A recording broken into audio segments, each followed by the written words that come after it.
The Gold Coast Oceanfest is a celebration of lifestyle sports, a big celebration. Staged over 2 days on 3 beaches in North Devon, England, the festival features no less than 9 extreme events. Warren Latham, the big kahuna behind the Oceanfest, explains what spectators can expect to see. Behind me at Saunton Beach is an event where we have 2 disciplines down on this beach. You can see it's a wide expanse of sand, so the paracarts take place down here. It's very favourable because it's down the estuary with offshore winds in the morning. Kite surfing also takes place at this beach. It's the start of the big boy paddle race as well, and it's a transition for the Super Ironman event that takes place. The next beach along is Croyde Beach. Croyde Beach hosts beach volleyball. It hosts a grom series of surfing, plus an expression session of surfing for the shortboards. It also hosts a trade village and a number of entertainment elements, particularly music and DJs, etc. Moving over to Woolacombe, which is the 3rd destination. Woolacombe hosts skateboarding this year, the Red Bull Vert Ramp, and a number of pro skaters. It's the finish Woolacombe of the Super Ironman event, and again DJs and everything else going with it. I've actually lived in England for 16 years now. I grew up in South Africa, really where this whole influence has come from. What I'm doing here, I don't know. Came here, got good waves, never went away.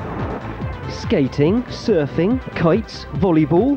It sounds impressive, but is it a good idea to mix up such a wide array of sports at one event? There's forwards and against in every one of these issues. I think one of the huge benefits is if you go to a traditional surf contest and there are no waves, there's a lot of frustration amongst the spectators that have travelled long distance and the competitors and the sponsors. What we have here is a great blend of events. That means that at each destination there's sure to be something to entertain people all the time. It makes it a lot easier for people who are involved, whether it be the media or the spectators or the just competitors that are in here, to be able to enjoy the weekend as a lifestyle weekend and not necessarily as a major competition. There's some great parties. I mean, we've got great DJs down from London, so you know there's a lot happening. You know, just try and give everybody a good day out, really. If anything, last year's anything to gauge by, we comfortably addressed the needs of 40,000 people over a weekend. I hopefully would expect more than that this weekend.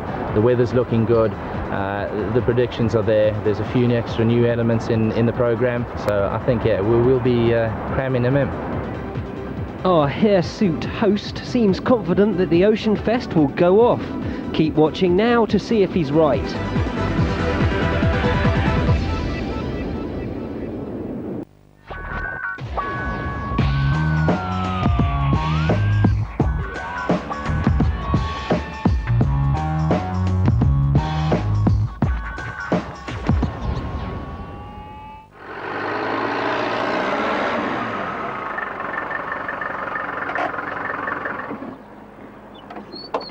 Greetings viewers, prepare yourselves for action from the Gold Coast Oceanfest.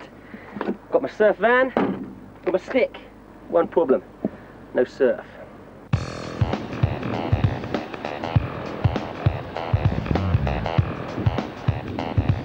Well, that's not strictly true. There was enough of a swell to stage a grommet event for the younger surfers and an expression session for the older pros like Spencer Hargraves, who had made the trip down to Devon. Totally focused. I've been psyching for this contest for decades. Look at it, it's just epic. The runaway winners of the grommet competition were 2 young French surfers, Joan Duru and Vincent Duvignac. Surfing for Quiksilver, these 2 stars of the future were competing under the watchful eye of their team manager and mentor, surf legend Gary Elkerton. C'est joli, mais les vagues sont pas terribles. Well, he reckons that England's a very beautiful place, but the waves haven't been quite that good, or not as good as in France anyway. But he's happy to be over here. Et toi, qu'est-ce que tu penses? Pareil, les vagues sont un peu mous et petits. T'aimes le bouffe ici? Ouais, ça. But he likes it here. The food's not that good. He prefers French food, and but they've had a great time. J'aime bien l'ambiance. He likes the ambiance. He likes all the people on the beach and stuff. He thinks it's great. Elko will be returning to competition surfing himself soon when he defends his World Masters crown in Ireland. The Masters is kicking off on the 28th of August at Bundoran in Ireland, and I'll be defending my World Masters title, and we have a lot of new faces that will be coming into my age category this year, and it'll be a lot harder than last year, and I'm ready. Back on the beach, the final of the expression session was briefly delayed as another Oceanfest event, the big boy paddle race, came to a dramatic end. The winner of this grueling 30-minute paddle-a-thon for the second year running was Englishman Wayne Cowie. A lot harder than last year. Coming round the point, so much chop. This year was a lot harder, yeah. Back at the expression session final, the battle for top spot was a straight fight between Spencer Hargraves, who eventually came in as the runner-up, and the winner, Alan Stokes. I guess I'm just lighter than the rest of the guys, I don't know, a bit of luck. It wasn't really surfable and the conditions weren't very good for a contest, but they ran it off anyway and it was a good laugh.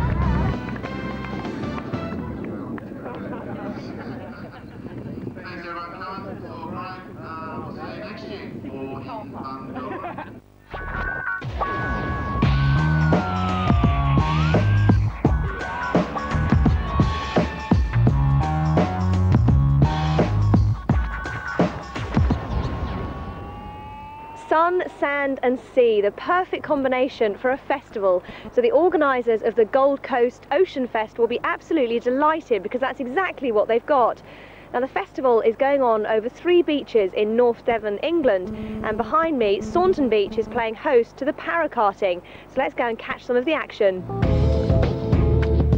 Parakarting is one of a new breed of beach sports. Powered by kites, pilots speed along the beach in 3-wheeled buggies. The popularity of the sport has spread quickly around the world, with the first World Championships taking place in France last year.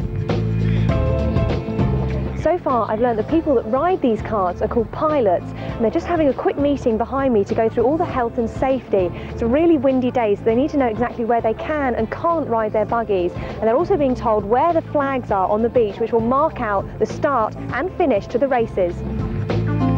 As the pilots inspected their carts for one last time, I took the opportunity to grab a few words with them before the race started. Is this classed as one of the sort of best or the biggest events for parakarting? It's probably a more friendly sort of get-together, more sort of international. You get guys from Europe coming over. Though we have this sort of the National League where we have certain races around the country. This is more of a fun event that everybody gets involved in. So it's not very competitive? Oh, it is, yeah. It's always competitive, yeah. Watching my very first parakart race was certainly an experience. It was absolute chaos. The carts were heading in all directions and I wasn't actually sure if the race had started. Well, the race has been going for about 10 minutes so far, and the carters have probably got another 30 minutes left. Now, as they go past this point, they have to shout out their number to the marshal so they can keep a track of who's in the lead. As the parakarts raced by, loosely controlled by the wackily dressed pilots, I couldn't help thinking that the scene was reminiscent of something out of Mad Max. First to take the checkered flag was German Rolf Schaefer, one of the most experienced parakarters at the event. You won the race? Yeah.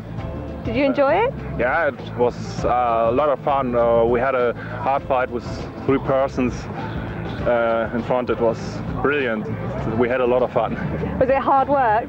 Yeah, my kite was a little bit too small and I had to work with it very hard. So do you like this festival? Do you like coming over here to race? Yeah, it's great. It's a wonderful beach. I think I will be here next year. I also managed to catch up with Steve again at the end of the race, looking slightly weathered. Out of everyone on the beach, you've got the most sand all over you. I don't know. I'm a magnet for it, I think. So how was the race? Okay, fine, brilliant. Managed to finish all 3 laps. It seemed to be absolute mayhem at the start. Everyone was going everywhere. I got tangled. I went straight between two kites and had to sort of thread myself out of his lines while he was still flying, I was still flying. We had to try and sort of get out of the way.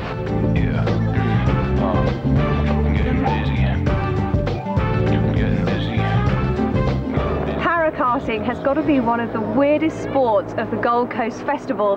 Loads of guys and women scooting around the beach in carts holding kites. It really is a very, very surreal experience. Well, I've got everything I need. I've got the sun, I've got the wind, I've got the cart, and all I need to do now is find someone to lend me a kite and I'll be a contender.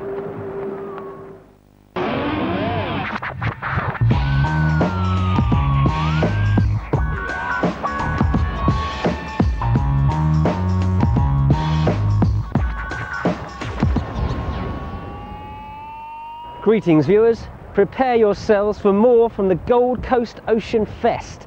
Today, kite surfing. No. Parasailing? No. Iron. Hey kids, what's going on here today? Skateboarding, you idiot! Ah. Thanks.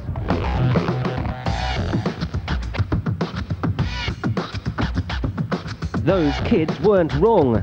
During the Gold Coast Oceanfest, a two-day lifestyle sport extravaganza, Woolacombe Beach in North Devon played host to a vert ramp and some nauseous, sick skating action. It's a good opportunity for the younger skaters to get some inspiration from the older skaters, some, you know, proper airs and stuff, so see how it's done from professionals, really. He's asking the big question, how do you get air? He's trying to ask everyone. Coming up with loads of people, he's like, stood here going, excuse me, how do you get air? Excuse me. Perhaps young Robert should take a look inside this strange-looking tent, where the pros go to chill out between displays. This is the MIGS sports injury chill-out area, where they've got the mass surfing going on there, acupuncture and all sorts. With a bit of an Arabic feel about it. That's nice. Sorts you right out when you've had a slam and that. Speaking of slams, we watched in horror when Ali Gum missed his landing after a 360 backside air and face planted into the ramp. He was given a clean bill of health after a visit to hospital, and the other skaters remained strangely philosophical. It encourages you. It makes you think, that's a bit of adrenaline rush, got to do that, got to have a get that. We've all been there. We've been there. I had a big, I broke my tibia. Spiral fracture to it. Broke my arm twice. As you can see, it's a bit knackered. All these scars are all to do with the pins that go in and out. I cracked a rib. And knocked myself out, and the whole left side of me turned yellow. Had surgery on my wrist. Got that scar. And I grazed the first 2 layers of skin off my palm once. Terrible. Broken bones, cuts, surgery. This skateboarding lark's a bit dangerous, isn't it? Why do they carry on doing it? I don't know, maybe I like self-punishment. I've just had 7.5 months of sitting down doing nothing, watching telly, playing PlayStation, getting mental. And as soon as I could get on my board, I was on it again, because I just love it. I just love everything about it. We get hurt every now and again, but that's just part of it. It does really affect me if someone hurts himself on a trick that I'm trying on the same trick, but not if it's a different trick. I mean, you could get riddled with arthritis at 25, even if you picked flowers and knitted all your life. Better to do and regret, innit, than die wondering. Despite a revival in skateboarding over recent years, vert skating is actually on the decline in the UK, with most young skaters turning instead to its American cousin, street skating. Street skating's really taken off a lot more than ramp skating, which is a bit ridiculous because it's all the same thing, but I think ramp skating's more fun myself. We need some more younger vert skaters, because we can't do it forever. Yeah, there is none. There's no new young guys coming up. Yeah, I prefer streets. Vert's too big. It takes a lot of body punishment and dedication, hard work. It's patience, confidence, and a love for, you know, doing it because it's so hard. It's so hard to learn it. I was reading a magazine, it's about 10 years or so before you start doing, you know, really tech tricks and stuff. Now that skating is considered cool, big business wants a piece of it. So what do these hardcore skaters think about big corporations muscling in? It means money for us, for something that we love doing, and we do it anyway. So it's good, it's all good. But I suppose it can get a bit much, a bit too commercialised sometimes. But that happens in everything where money is involved, like football and other things. Obviously you see the companies that now jump on the bandwagon and want to be involved in it. And that can only be a good thing, providing they put back into it. Being paid to skate is like, couldn't ask for anything better really.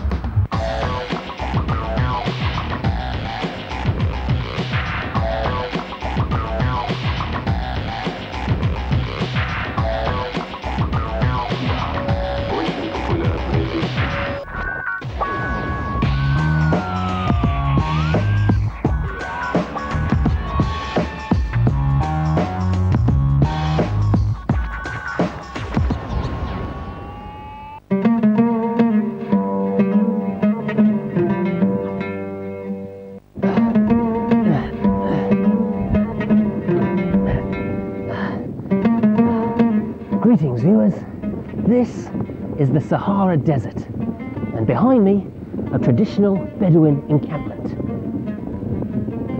I love what they've done with those tents. Let's go and take a closer look.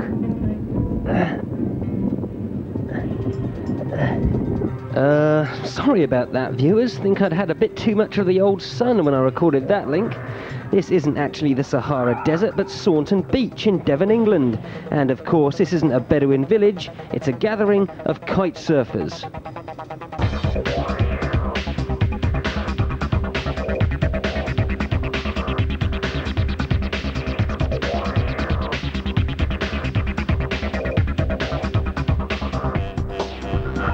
The Gold Coast Oceanfest recently played host to the latest kite surfing contest on the European Tour, the Gold Coast Crown.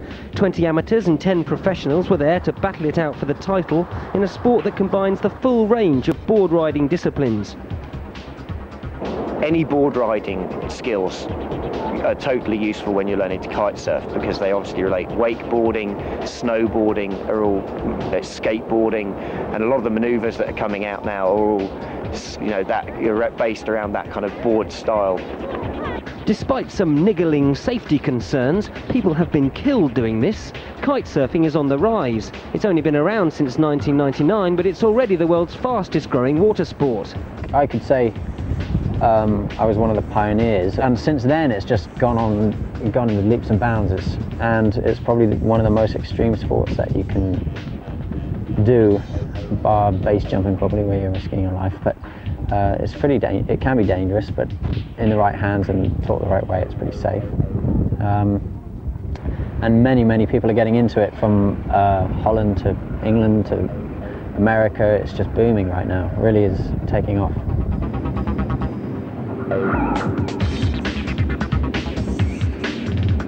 This competition was run using a freestyle format, allowing the riders to show off their slickest moves on the waves and in the air. World number 2 Mark Shin had made the trip to Devon and used techniques borrowed from wakeboarding to impress the judges. Then there's quite a few moves that are derived from wakeboarding, which are generally done quite low and very fast. So you have rolls and you can pass the bar behind your back and this kind of move. And then there's stuff from surfing, and we didn't have waves here today, but normally you can surf the waves. So the moves are coming from all sorts of different places. Another contender for top spot was Ben Hanbury, whose big hair didn't stop him getting some huge air. Who rides this stuff? It's a sport where other water sports you need to be strong to do well in them, but this, because you've got wearing a harness hooked onto the kite, it's all about your techniques. When everyone finally got back down to earth, the judges declared Mark Shin the winner. The hirsute Hanbury came in second, whilst Chris Calthrop landed third place. I think it's going to get very big. It's a very good sport to watch. It's a great sport to do. It's not overly expensive. You don't need really special conditions. You just need water and a bit of wind, and it is quite easy. Once you've learned to control the kite, it's not a difficult sport. So I think it's going to become huge.